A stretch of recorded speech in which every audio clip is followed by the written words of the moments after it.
thank you for watching our channel. And today will be a very special episode because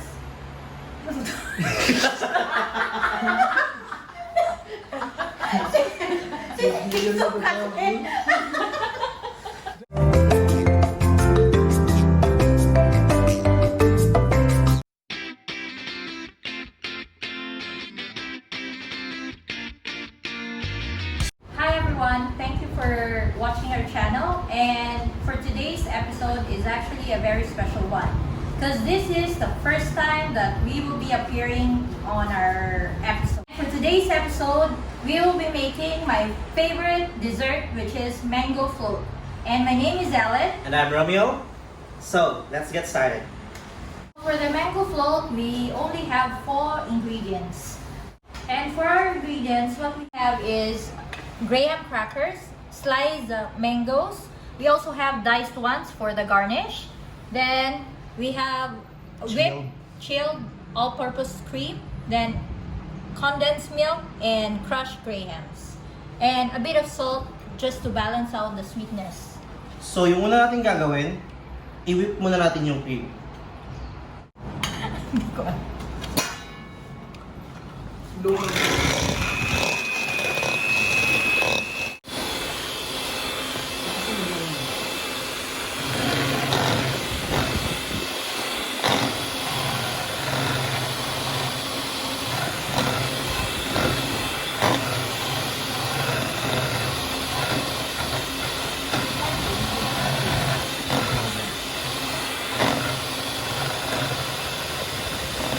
Sa pag-whip po natin, mag-start lang po muna tayo sa low speed para hindi tatalsik yung ating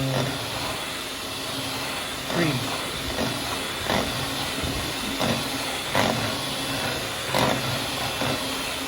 Doon lang napasok ko yun, diba? User ng 3 to 4 hours para mas madali natin siyang ma-whip. So ngayon, parang pwede hindi na siya tatalsik, pwede natin ilagay sa medium speed yung mixer natin para mas mabilis siya mag-whip. Kung bakit i-whip natin yung cream, di ba nakakadba mo? So na-achieve na po natin yung tinatawag natin na soft fix at i-flip na lang natin yung condensed milk natin. So we have to slowly incorporate the condensed milk to the whipped cream. Then you have to fold it a bit para hindi bumagsak yung mixture.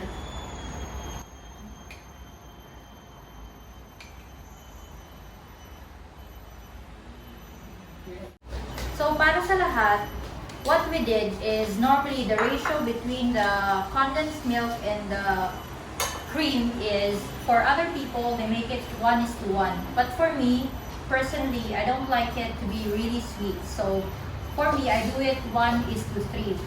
Nasa sa inyo na lang po kung anong gusto nyo na, kung gaano katamis. So my personal take for this is kailangan medyo matamis siya kesa sa panlasa mo. Kasi when it gets cold, yung yung sweetness niya, medyo mag-level down. So, everything is ready. What we do is we need to assemble all the ingredients. So, for the first layer, we need to take the mixture, this one, just to coat the bottom layer. The purpose for this is actually so that the graham crackers stay in place and at the same time will really soak the mixture.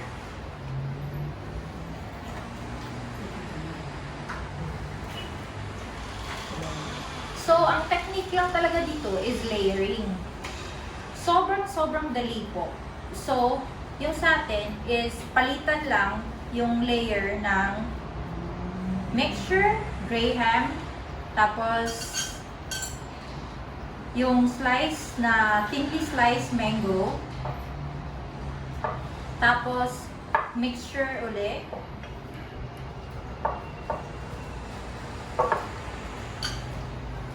so So, ayan na. Ayan na siya.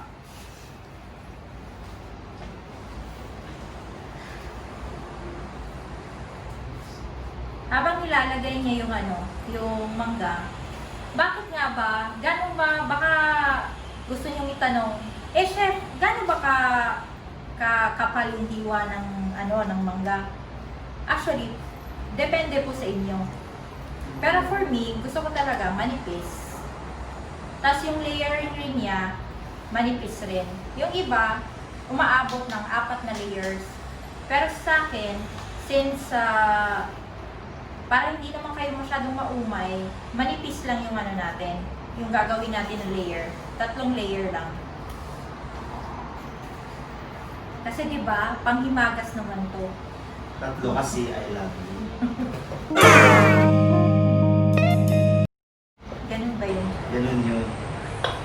Dapat talaga ako ginagawa ko mga di ba? O di mo isama. Hello? O di mo isama. Disclaimer pala sa mga fans ko, single ko po pala. Binenta yung sarili. Romeo, butay ka na din. Nalimutan ka ng pasagrihan sa kilit. Ano? Wala ba tubig siya? Chef, mali siya.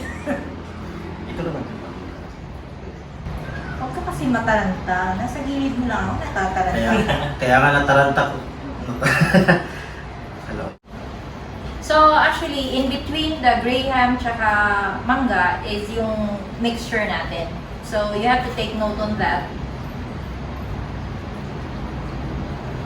Alright, so this will be our last layer.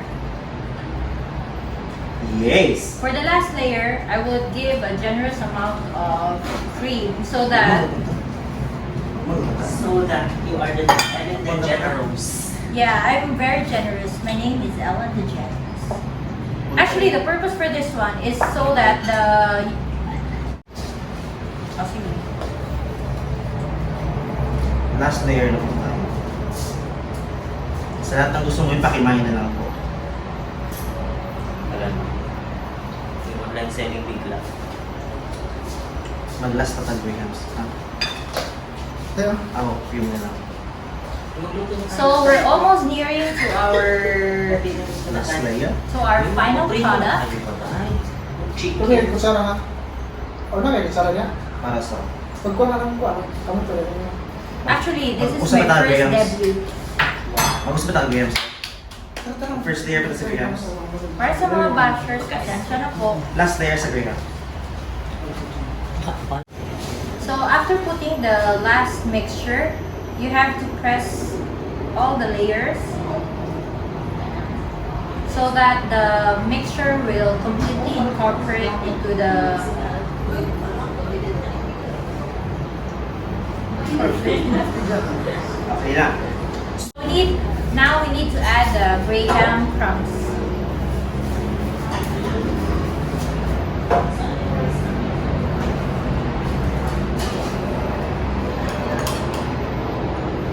Graham crumbs, no?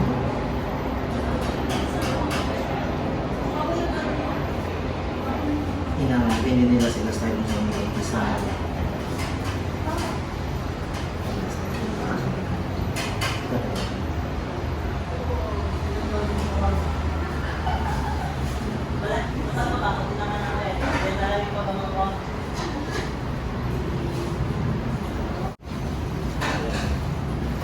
Let's stop happy. So you need to evenly spread out the graham crumbs on the top. After then, you can put the bits of mangoes for your design. It's really up to you. You have to test your creativity. So as you can see, we're almost done. So if any one of you guys want to feature a recipe, just do comment below and we'll see if we'll try to accommodate your request. You can also private message me on my Instagram. So this is our finished product. As you can see, it has to look really yummy. Like, Don't you agree Like with me? Tara na, samahan mo kami. At saka, actually, yung ano pala, yung last ano nito, last tip, after assembling all the ingredients, tsaka naka-layer na siya, you have to, wag niyo po ilagay agad sa ano, sa freezer. Kasi yung mali ng iba, pagkatapos ng assemble, ilalagay agad nila sa freezer. Actually po, leave it 1 to 2 hours outside. Alam niyo ba kung bakit? So that yung ano, yung mixture maso-soak in ng ano ng graham crackers para yung finished product talagang ano, suot na suot yung lasa. yun na yun. So, And again, this is Ellen and This is Romeo. sama Let's kami. talk. Let's talk.